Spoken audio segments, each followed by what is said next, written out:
Buenas noches y sed bienvenidos. Señor Obispo, Pedro Trevijano Alex del Rosal, es una agradable visita. Además, le quedan tan pocos días de estar con nosotros que incluso aquí hemos tenido la suerte en la parroquia de San Pablo de tenerle entre nosotros. Así que nada, sed todos bienvenidos y ya cedemos la palabra. Buenas noches a todos. En primer lugar, dar las gracias a don José por acogernos en la parroquia, en este auditorio además tan grande y tan acogedor. Dar las gracias también a don Juan José, a nuestro obispo, por el esfuerzo que hace de estar aquí, porque es un detalle, yo creo que sobre todo con don Pedro, el que haya hecho un esfuerzo en su apretada agenda aquí en la diócesis y con todo lo que le espera en Barcelona, ¿no? Que haya tenido el tiempo y la concentración de venir aquí es de agradecer. Y lógicamente también a don Pedro por haber escrito este libro, que es de mucha actualidad. Todavía quizás no lo tenemos.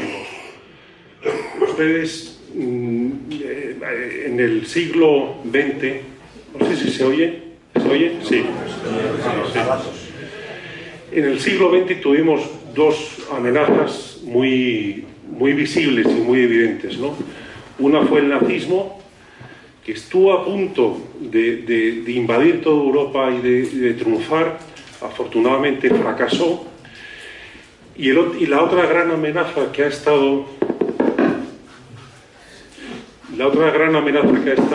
vigente. ¿Se oye? Vale. Sí.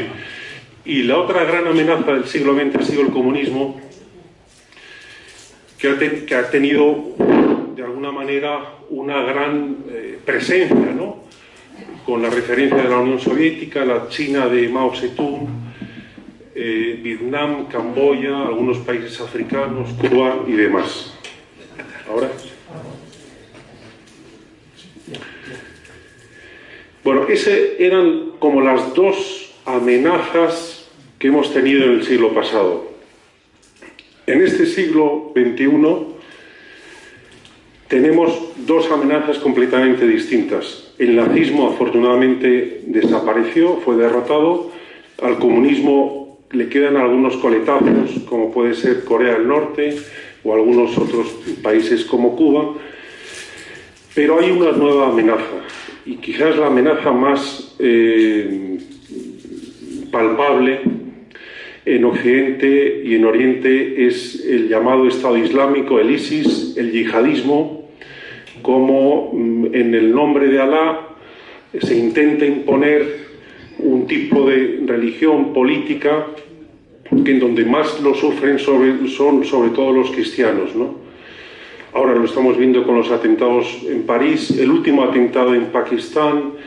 Es una amenaza que ya empezamos a notar, que ya no es algo del Oriente, ya no es algo que es ajeno a nuestras vidas, sino que es una amenaza real también aquí en España. Y hay otra amenaza más, que es la que Pedro toca en su libro, que es la ideología de género.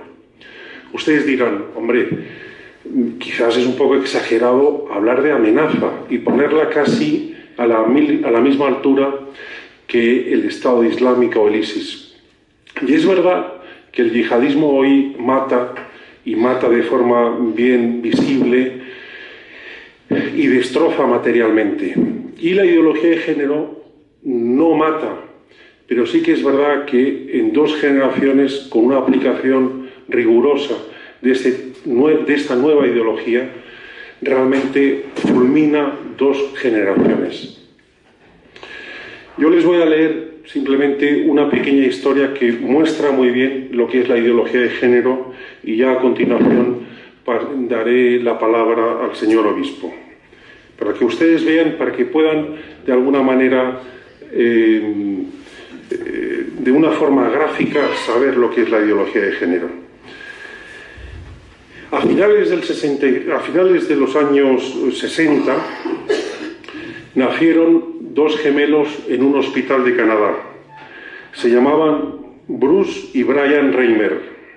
Ambos tenían un problema de fimosis en el pene. Fueron operados, pero por un desgraciado error los médicos quemaron el pene de Bruce, de uno de los gemelos. Se separó en trocitos y desapareció completamente, escribieron los sanitarios en el informe.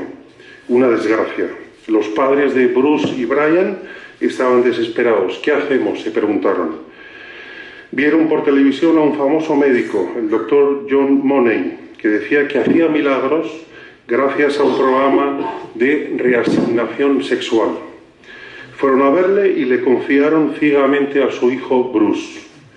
Ron y Janet, de apenas 20-21 años, se quedaron tan impactados por la personalidad del doctor Money que casi le calificaban como un semidios. El doctor Money les explicó su plan. Bruce, que ya no tenía pene, debía convertirse en niña. Le construirían una vagina y sería una niña, pero necesitaba de la colaboración de sus padres. Bruce debía vestir como una niña, comportarse como una fémina y había que tratarla como tal. Hay que decir que el doctor Money, impulsor de las teorías de la ideología de género, no engañaba a nadie. Abiertamente exponía en los medios de comunicación sus teorías sobre la pedofilia, en que no necesariamente debía ser una influencia negativa para el niño, decía el doctor Money. También recomendaba a sus pacientes experimentar todo tipo de deseos sexuales. Los Reimer se lanzaron a la aventura de hacer de Bruce una persona feliz. Eso les garantizó el doctor Money con el plan de reeducación sexual que estaban aplicando. Para empezar, Bruce debía dejar de existir. Ahora debía llamarse Brenda. Yo comprendo que esto es desagradable, pero esto es algo real que está pasando hoy, como en los años 70 también aquí en España se está aplicando. Pero algo funcionaba mal. La pequeña Brenda pasaba de las muñecas y dedicaba su tiempo a patear un balón o a pelearse con otros chicos. Hacía pipí de pie a pesar de las regañinas paternas por ajustarse a los parámetros del doctor de que debía orinar sentado. En fin, que Brenda quería ser Bruce y no le dejaban. Brenda seguía comportándose como un marimacho y se divertía más con otros niños que con las obligadas amigas que le asignaban. Con 6 años, los dos gemelos iban cada cierto tiempo a la clínica del doctor Money para ser sometidos a test psicológicos. Uno de los ejercicios era mostrarles imágenes de sexo explícito para reforzar su identidad de género. Con 6 años. Además, se les obligaba a simular actos sexuales entre ellos. Es normal que Brenda considerara esos ejercicios como pura tortura, aunque callaba para no desilusionar a los padres. Y ellos, aplicados a las teorías de Money, los ponían en práctica en casa. Se paseaban desnudos, frecuentaban los campamentos nudistas por vacaciones y forzaban a esa niño-niña o niña-niño a adoptar un rol femenino. Esa dedicación por reorientar la nueva sexualidad de su hijo pasó factura. La madre, Janet, intentó suicidarse y Ron, el padre, se dio a la bebida. Entretanto, el doctor Money publicó un nuevo libro que se titulaba Características sexuales, hablando del éxito de sus teorías de género y señalando que Brenda estaba viviendo una infancia feliz como una verdadera chica. Pero la realidad era bien distinta. Con 11 años, Brenda comenzó a tener instintos suicidas y la travesía por las consultas de psicólogos y psiquiatras no hizo más que dar su pistoletazo de salida. En el colegio le llamaban gorila y su vida era un verdadero caos. Por fin su padre le contó la historia real. Él se sintió aliviada y comprendió que no estaba loca. Entonces decidió volver a su sexo originario y para ello adoptó un nuevo nombre, el de David. Comenzó a inyectarse testosterona y a los 16 años se sometió a una operación para reconstruirle el pene. Aunque le implantaron un pene, David, que en su momento había sido Brenda y de nacimiento había sido Bruce, no tenía capacidad de erección. Y ese contratiempo le llevó a una profunda depresión con el resultado de 2 intentos de suicidio. Ya con 22 años se sometió a una nueva operación que le permitiría tener una relación sexual más o menos plena. Pero David seguía siendo infeliz. Derrotado vitalmente, se puso en las manos de Dios y le dijo: «Tú sabes que he tenido una vida terrible. No tengo intención de quejarme contigo porque tú debes saber por qué me estás haciendo pasar por todo esto. Podría ser un buen marido si me dieras esa posibilidad». Y Dios le escuchó. A los pocos meses conoció a Jan, se enamoraron y se casaron.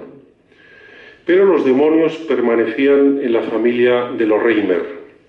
Ron, el padre, logró superar su adicción al alcohol y la droga.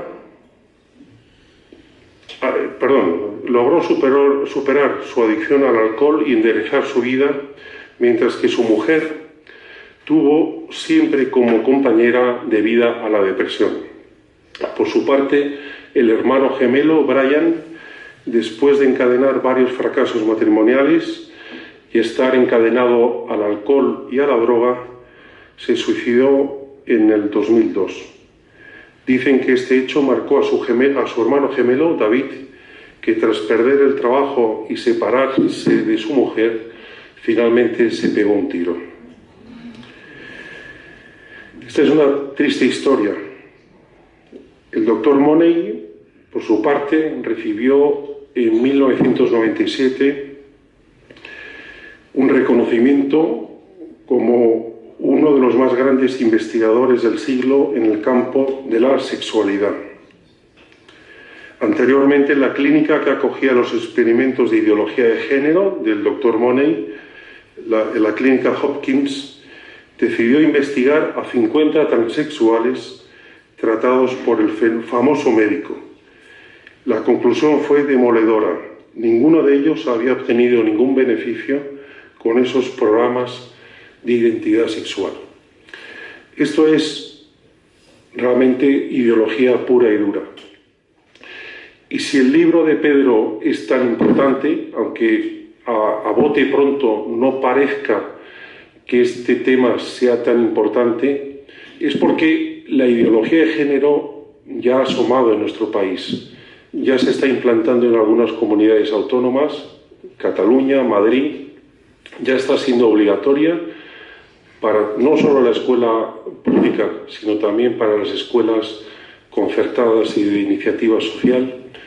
Ya empieza a haber un empuje político, sabiendo que ahora mismo los 4 principales partidos políticos del panorama español, el Partido Popular, el PSOE, Ciudadanos y Podemos, los 4 sin distinción, abrazan con entusiasmo lo que hoy llamamos la ideología de género. Bien, pues dicho esto, hace unos días yo envié este libro, por ejemplo, a una serie de personas, entre ellos a mi hermano Ramón. Y mi hermano Ramón me habló por teléfono y me dijo: acabo de recibirlo, por tanto, lo único que he podido leer ha sido la contraportada. Y en la contraportada dices algo con lo que no estoy de acuerdo. Y es esto: ¿qué es la ideología de género? Su moral sexual, salvo en el caso de violación, que también desaprueban, es la misma que en la moral católica, pero al revés. Es decir, es la moral del diablo. Y me dijo: están contra la pedofilia. Y yo le interrumpí y le dije: no, perdona, están a favor de la pedofilia. Así de claro. Bueno, voy a hacer una breve referencia a todo el libro. El primer capítulo lo dedico al relativismo. El relativismo, hay 2 frases ¿qué significa la postura cristiana, la postura relativista? La postura cristiana es: la verdad os hará libres. Juan 8:32. La postura relativista es: la libertad os hará verdaderos. Vamos a ver cuáles son las consecuencias de la libertad os hará verdaderos. Sucede una cosa: yo tengo que ser persona libre y no tengo a nadie por encima mío que me diga lo que está bien y lo que está mal. Yo soy quien decide, puro subjetivismo. Ahora bien, ¿qué es lo que pasa? Pues que mi libertad choca con la libertad de los demás y entonces nos enfrentamos con el caos.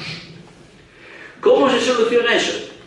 Pues te dirán cualquiera, sobre todo los demócratas, te dirán: eso es muy fácil. Eso se soluciona con la voluntad popular. ¿Y cuál es la voluntad popular? ¿Quién lo decide? Pues el Parlamento.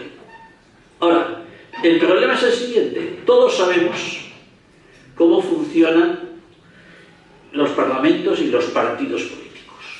Hay una disciplina de partido.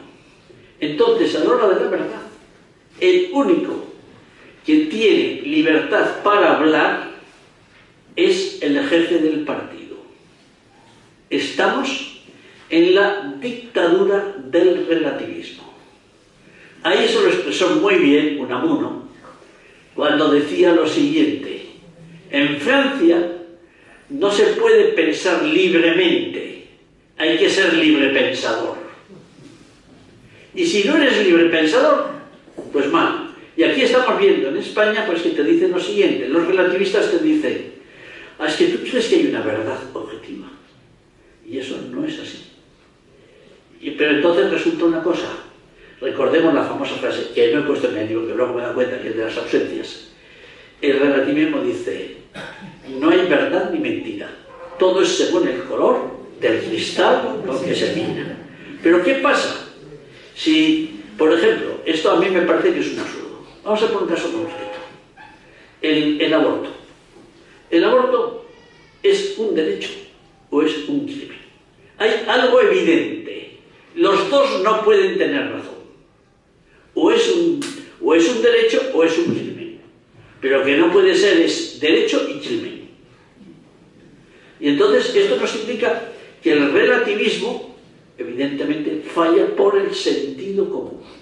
Por cierto, el sentido común, que se suele decir, es el menos común de todos los sentidos. Y si os fijáis en el Evangelio de Lucas, por ejemplo, casi todas las broncas de Jesucristo con los judíos son porque Jesús defiende el sentido común y los escribas y fariseos están en contra. Por ejemplo, el sábado, cuando Jesús, en fin, se enfada bastante con esa frase que le dicen: oye, ¿por qué curas el sábado cuando tienes todos los demás días de la semana para curar? Y Jesús dice: es que el bien se puede hacer cualquier día de la semana. Bueno, esta es la situación del relativismo. En cuanto, el capítulo 2 lo dedico al aborto. Yo del aborto aprendí mucho cuando una señora me dijo, a los pocos días de salir la ley, me dijo: he leído la ley y pasa una cosa, la ley está a favor de la vida. Yo me quedé atónito de oír esa afirmación. Pero efectivamente, leí la ley del aborto. Por cierto, la última ley del aborto solo modifica un punto mínimo. Por tanto, lo que digo de la ley del 2010 vale para la ley del 2015. Y entonces tú te encuentras una cosa. Yo de la ley del aborto voy a decir una cosa. Creo que es una ley enormemente inteligente y enormemente malvada. Ambas cosas. Yo, que al fin y al cabo soy un especialista, cada vez que la leo, descubro una maldad que hasta ese momento se me había escapado. Y la voy leyendo, pues no sé si 8, 10 o más veces. Es decir, es impresionante. Y luego además hay dos frasecitas sueltas por ahí que aparentemente no tienen ninguna importancia. Se dice al personal sanitario: la educación afectivo-sexual habrá de darse de acuerdo con la perspectiva de género. Uno que lee eso dice: bien, no pasa nada. Pero, ¿qué es la ideología de género? Y entonces nos encontramos con lo siguiente. La ideología de género vamos a empezar, aunque sea rápidamente, no sé si todavía, por la más tierna infancia. Yo muchas de estas cosas las he publicado en artículos porque me interesaba ver la reacción de la gente y a ver si estaban metiendo la pata, que es interesante saber si estás metiendo la pata para retirarte. Bueno, pues recuerdo que empecé, lo primero que me explicaron, bueno, debo decir una cosa, el primer día que me explicaron la ideología de género, creí que se estaban riendo de mí. Cosa que me ha pasado siempre que he intentado explicar la ideología de género. Y tengo que decir a la gente, oye, perdona, no me estoy riendo de ti, estoy hablando absoluta y totalmente en serio. Por ejemplo, la ley del aborto por 5 veces, no una, 5 veces, dice hay que defender los derechos del feto a la vida. Pero todo eso se lo carga con una frasecita. La mujer tiene derecho, no me acuerdo exactamente ahora, a la libertad, o sea, a decidir libremente si tiene un hijo o no lo tiene. Con lo cual, no es esa la frase, pero vamos, es muy partida. Con lo cual se está cargando todos los derechos del feto, porque el derecho de la mujer a no tener ese hijo pasa por encima de todos los derechos que pueda tener el feto. Y entonces estamos ante el aborto. Vamos a seguir con la ideología de género. La ideología de género lo primero que dice es la famosa frase de Simone de Beauvoir, que dice, una no nace mujer, le hacen mujer. Con lo cual tuvo que tener otro complemento. Uno no nace varón, le hacen varón. Es decir, yo nazco sexualmente neutro y se decide si yo voy a ser varón o mujer. Al principio es quien determinaba, la sociedad, según esta gente. Y actualmente, ¿quién lo decide? Pues a veces sucede que yo mismo. Y entonces sucede que yo, por ejemplo, hoy en día en España, yo puedo irme al juzgado y salir del juzgado convertido en Petra Trevijano. ¿Entendido? Estamos en ese nivel de barbaridad.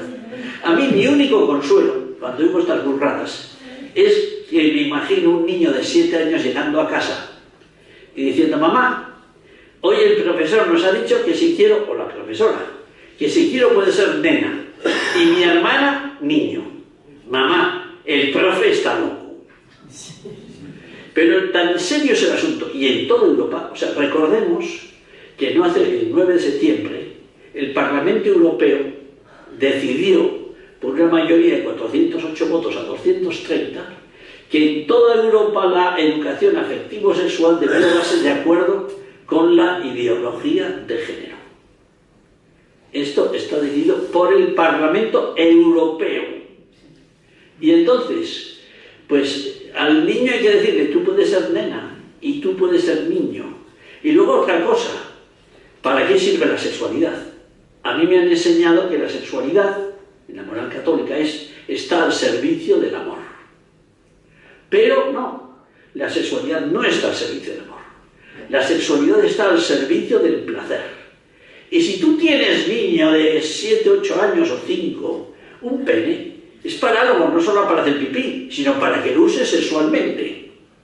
Y entonces se recomienda la masturbación y se recomienda toda clase de relaciones sexuales con niños o con niñas. O sea, yo recuerdo cuando yo publiqué esto, me salió una mago diciéndome, peor que la corrupción de los políticos de tipo de dinero, es este tipo de corrupción sexual. Y lo sé de muy buena tinta, que a mi hija de 12 años, en la escuela le han enseñado a masturbarse y le han regalado un condón. No nos extrañe que el Papa, en una visita que tuvo, me parece, en el mes de julio, en una parroquia de Roma, elogió a una familia que le había contado, cuando viene nuestra hija de la escuela, le decimos, ¿qué te han enseñado hoy en clase? A ver si tenemos que hacer una contracatequesis de lo que le han enseñado en clase. Y esto lo contaba el Papa. O sea, que las cosas están en este plan. Luego, no hablemos, si queréis, bueno, si esto pasa con los niños, imaginaros lo que pasa con los adolescentes y con los... Yo he oído en Logroño, en mi clase de religión, me metieron en mi instituto, pues, unas clases de educación sexual, que consistían en darles instrucción sexual y, sencillamente, yo recuerdo haber oído esta frase: nuestra enseñanza es objetiva, neutral, científica. Nos merece tanto respeto un chico o una chica que se acuestan como un chico o una chica que no se acuestan. Con lo cual, ¿qué están diciendo? El que no se acuesta es idiota. Porque si da lo mismo una cosa que otra, entendido. Bueno, seguimos. No voy a hablar de, por supuesto, el aborto es un derecho, etcétera, etcétera, etcétera. Voy a seguir. Y ya llegamos al matrimonio y a la familia. ¿Qué pretende la ideología de género? Celia Moros, que es una de las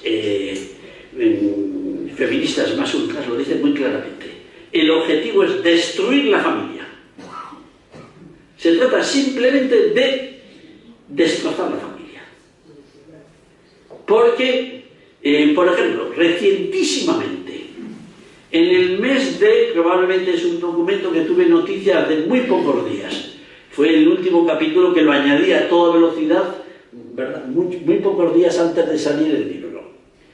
Un documento del Instituto de la Mujer y de la Igualdad de Oportunidades de España, en el que se venía a decir lo siguiente. No se venía a decir, se decía, por si acaso, no vamos a...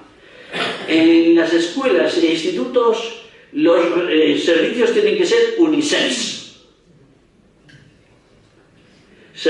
Más cosas que se decían.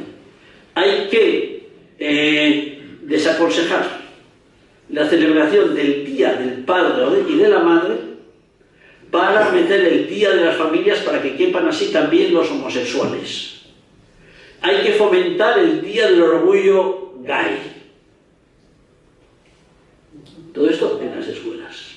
Instituto de la Mujer de España en el mes, creo que probablemente sería noviembre, pero vamos a poner muy viejo, octubre 2015, no estoy hablando de... Y luego cuando llegamos al matrimonio, pues yo recuerdo que me encontré con un compañero mío de bachiller, no tú evidentemente, sino Carlos, ya sabes a quién me refiero, y salió el tema. Y dije, mira, te lo voy a explicar en muy pocas frases. La ideología de género significa que tú te puedes acostar con cualquiera menos con una persona. Con tu mujer. O sea, con todas las demás te puedes acostar tranquilamente. Con tu mujer no. ¿Por qué no te puedes acostar con tu mujer? Porque el matrimonio es la trampa. Mira, la ideología de género se basa en dos cosas: en el relativismo y en el marxismo. En el marxismo hay la lucha de clases, el odio y la lucha de clases. Pues aquí, en vez de la lucha de clases, es la lucha de sexos. Entonces, ¿el matrimonio qué es? Es la opresión de la mujer, que es la víctima proletaria, por decirlo así, por parte de su marido, que es el burgués explotador. Entonces, el matrimonio es en sí radicalmente malo. Y claro, dices, bueno, ¿cómo se arregla esto? Pues estamos en esta... O sea, y a mí por eso me parece importante. ¿Y la gente? Pues no tiene ni idea. ¿Quién en España ha tenido alguna idea de esto? Pues voy a decirlo claramente. Los 50.000 objetores a la asignatura de Educación para la Ciudadanía. Cuando yo escribí esto, mi hermano me preguntó, ¿quién opina lo mismo que tú? Y en aquel momento, pues, no se me ocurrió ninguno, pero al llegar a casa dije, mira, Benedicto, y hoy en día te doy dos nombres más. Un tal Juan Pablo II y un tal Francisco. No sé si os suenan quiénes son, no creo que necesite muchos detalles, ¿no? Bueno, pues siguiendo, ¿qué opina todo esto? Yo cuando la ley del aborto y la ideología de género salió, al cabo de un cierto tiempo llegué a un convencimiento. Es una ley diabólica. Pero claro, una pregunta que te haces, ¿y quién soy yo para decir que esto es una ley diabólica? Hasta que hubo un cardenal que se atrevió a decirle. Claro, ¿qué le pasó a ese cardenal? Sus colegas le echaron de ser cardenal. ¿Por qué? Porque hoy le llamamos Papa Francisco. ¿Entendido, no? O sea, hoy ese cardenal es el Papa. Pero yo puedo decir, le quitaron de ser cardenal. Y es verdad, ¿eh? ¿Verdad que es verdad?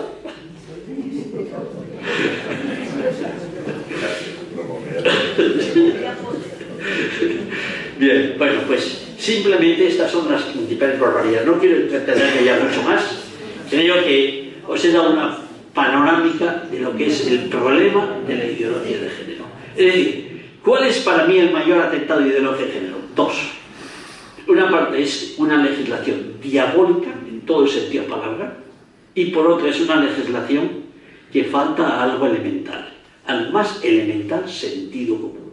Repito, yo cuando me lo dijeron creí que se estaban riendo de mí. Siempre que lo he enseñado, la gente cree que me estoy riendo de ellas. Y entonces claro, digo, oye, no, que estoy hablando absolutamente en serio. Y ya, cuando afortunadamente tienes documento y dices, pues mira, búscate tal documento, tal página que dice esto. Claro, la gente se queda, oye, ¿qué vas en serio? Pues sí, voy en serio y las cosas son así.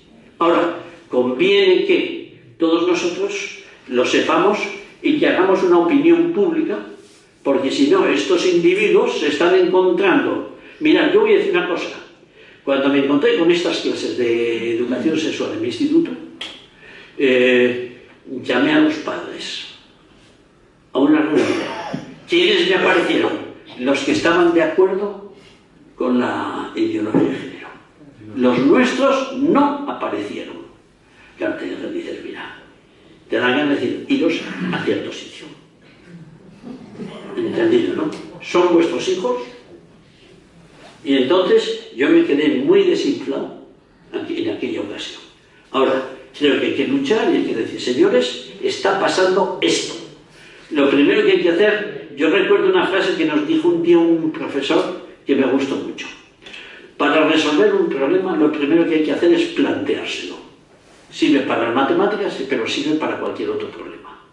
Si no tenemos ni idea que está pasando esto, pues nos estaremos calladitos y les estamos dejando campo libre a que sigan haciendo toda clase de burradas, especialmente con los niños, que son los que más les interesa, porque claro, se dan cuenta que una persona de 50 años le va a decir, oye, a tomar el pelo a otra parte. Pero claro, a un niño de 5 años le empiezan a decir que esto es lo normal, lo natural y lo bueno, y acaba creyéndoselo como Bruces, y creyó durante mucho tiempo que aquello era lo natural y lo bueno. Bueno, yo creo que ya me he extendido bastante, le dejo al señor obispo. De la ideología de género, del aborto, de todos estos conceptos. Ni nosotros hacemos nada, quizás vamos a votar la mayor parte a uno de estos señores que siguen con este tema cada vez peor, como estáis diciendo. Entonces nosotros... Yo te diré una cosa. Yo desde luego pienso que a partir del 21 de diciembre, porque ahora ya llegamos tarde, pero a partir del 21 de diciembre hay que empezar a hablar súper claro. Y que sepan que en las próximas elecciones, dentro de un año, dentro de un año, bueno, ya me entendéis, ¿no? Dentro de muy poco tiempo la gente sepa, estos ya no nos van a tomar el pelo más. Yo no había acabado, quería finalizar una pequeña cosa que es súper importante y muy gorda a mi forma de ver. ¿Qué orientación tenemos de la autoridad de la Iglesia española para los ciudadanos, los españoles, decirles qué es lo que más o menos debemos votar? No decir concretamente qué, pero decir, ojo, que este problema es de gordo, así está, ustedes decidan, pero también hay alguna otra pequeña partido político que igual no... Sí. Bueno, te contesto. Mira, hay una cosa, decía un muy buen teólogo español ya fallecido, Juan Luis Ruiz de la Peña, Dice que es lamentable que los obispos saquen unos documentos francamente buenos, pero que no los lea ni su padre.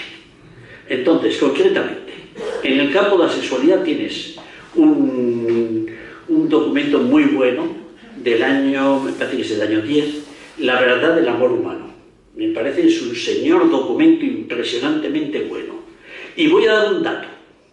Hay un documento muy bueno sobre terrorismo, valoración moral del terrorismo y sus causas en España. Es un documento impresionantemente bueno.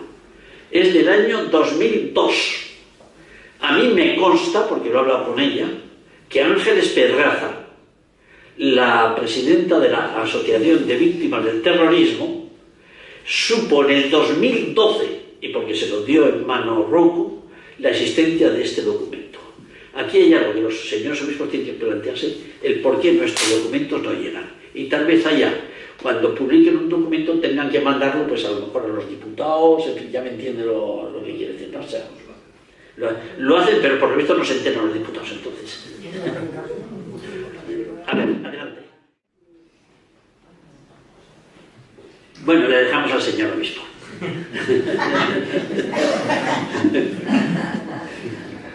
Bueno, pues buenas noches, pero me tenéis ronco, o sea que... Bueno, me alegro de estar esta noche aquí con todos vosotros. Primero por la convocatoria, que habéis venido mucha gente para escuchar, pues eso significa que os interesa. No solo el personaje, que es Pedro, que es ya bien conocido y famoso, sino por el tema también que nos preocupa, os preocupa y nos preocupa a todos. Como ha dicho muy bien Alex al principio, eso va entrando, se va metiendo, se va metiendo. No le damos importancia, bueno, pues, y sin embargo nos va cambiando. Como tantas cosas se han ido metiendo y nos han ido cambiando. Tenemos que estar atentos, atentos a esa instrucción o a esa dictadura, como decía Benedicto XVI, del relativismo que se va metiendo en el corazón de todos. Es el tema sexual, pero son tantos y tantos otros temas. Pues ¿qué más da robar que no robar? ¿Qué más da hacer el bien que hacer el mal? Pues y total, al final, ¿qué es pecado? ¿Qué es mal? Se va metiendo ese ambiente que al final nos hace perder la orientación de nuestra vida y no somos felices. Qué bonita la historia que ha contado o ha leído Alex, que al final esas familias se van desquiciando, pues porque no hay orden ni concierto, no hay objetivos, no hay normas, no hay valores, y eso lo destruye.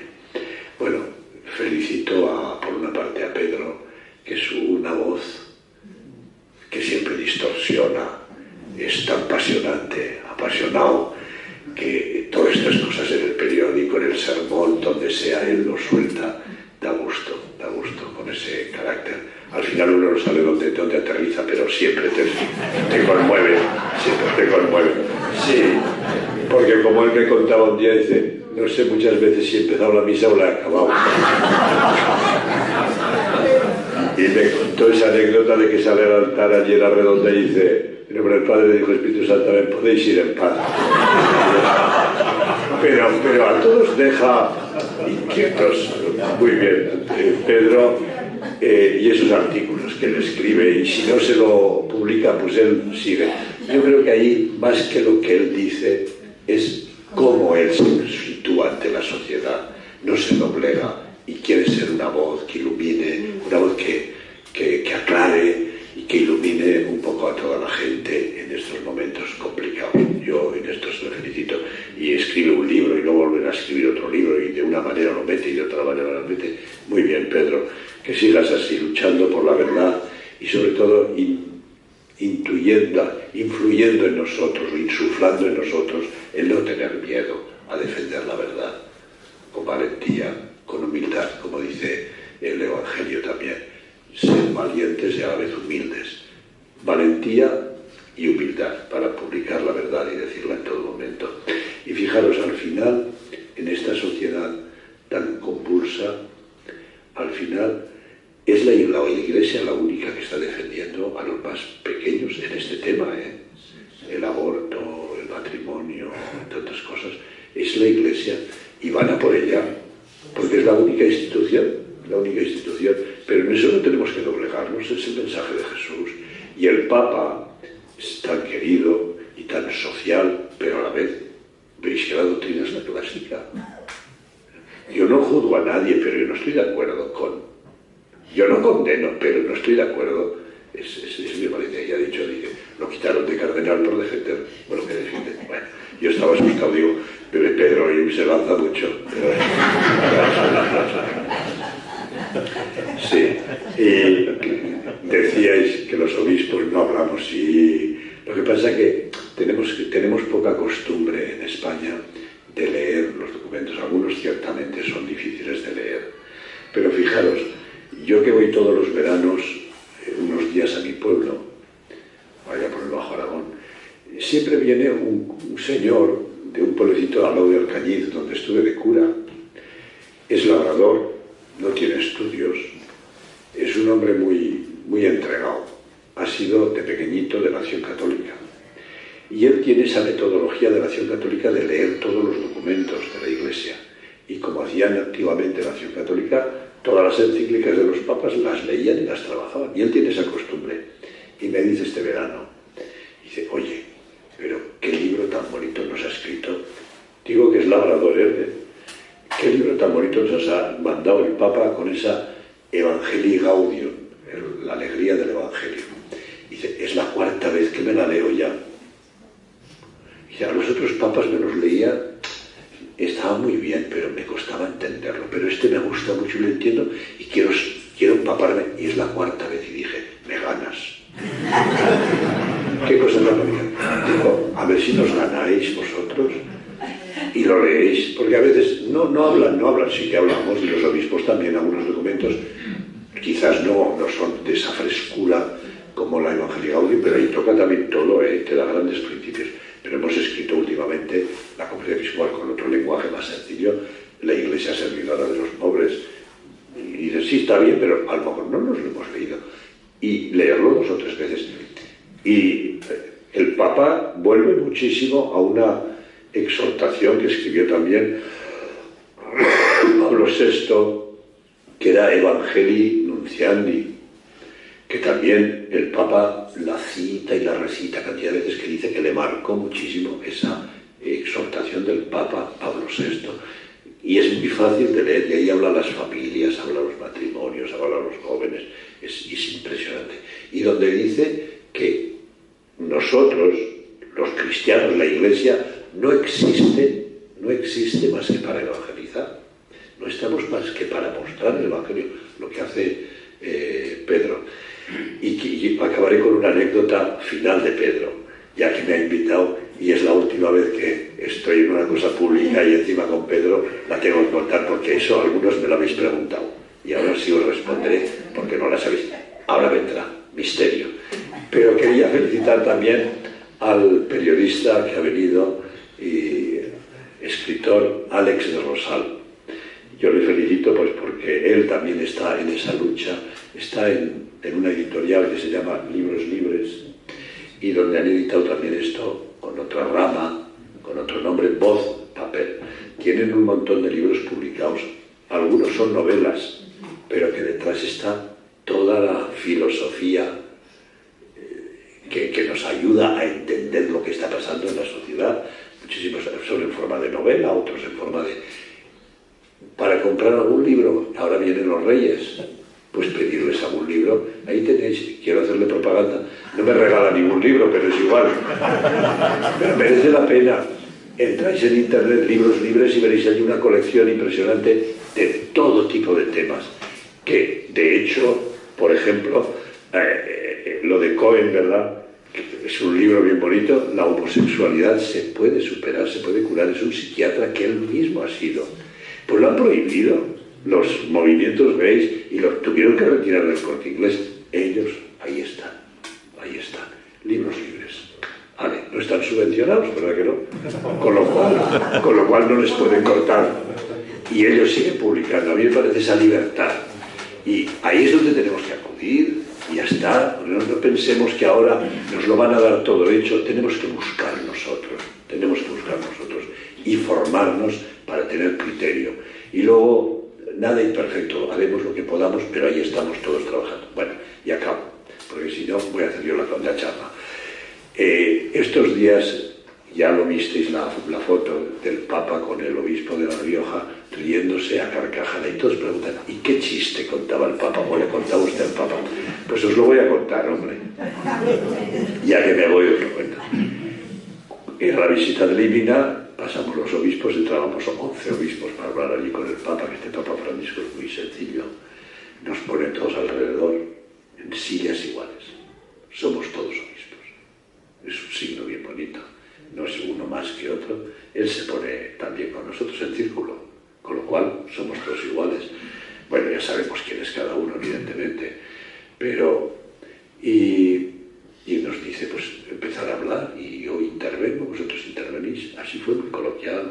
Nosotros estuvimos desde las 10 hasta las 12:30, 2 horas y media, los 11 obispos que tuvimos para mucho, 11 obispos. Bueno, y al entrar nos saludábamos uno a uno y le digo, pues soy el obispo de La Rioja, porque digo, ¿para qué le voy a empezar Calahorra y la Calzada Logroño? Que a lo mejor de La Rioja. Y dice, del buen vino. Digo, sí señor, muy buen vino, y eso se quedó grabado. Y digo, y además creo que usted tenía un sacerdote de nuestra diócesis que estaba en Argentina. Y yo, sí, Manolo Trevijano. Digo, claro. Y este me había dicho cuando le eligieron papa, me enseñó la carta que les había escrito de pésame cuando murió su hermano Manolo, ¿te acuerdas? Y entonces le digo, es que son 3 hermanos sacerdotes, no sé si lo sabía. Uno es biblista, el otro es moralista y salta el papa, y el otro comunista.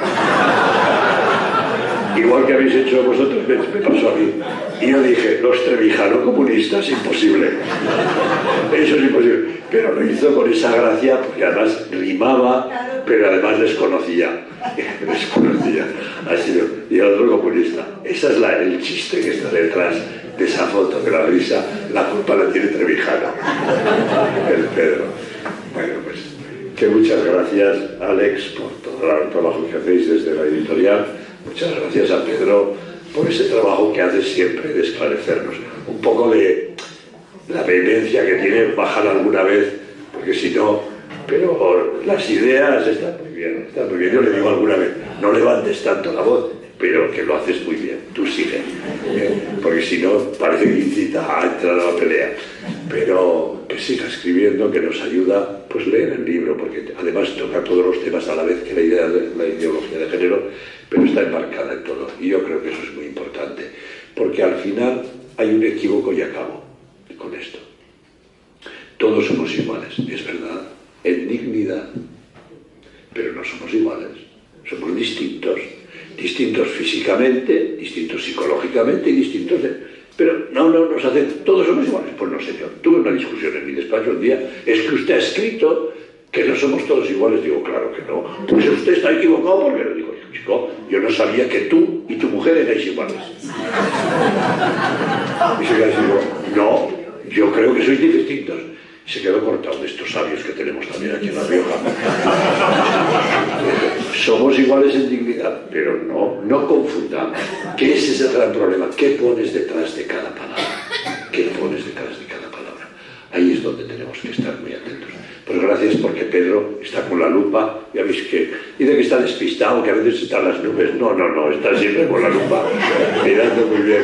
Gracias, y gracias a vosotros por escuchar, y gracias a vosotros por hacer también desde vuestro nivel, desde donde estáis, pues trabajar en esa línea por esclarecer y por ayudar a encontrar siempre y a proclamar la verdad, porque la verdad, como decía, os hará libres, y no la libertad nos hará verdaderos, no, la verdad nos hará libres. Muchas gracias y buenas noches.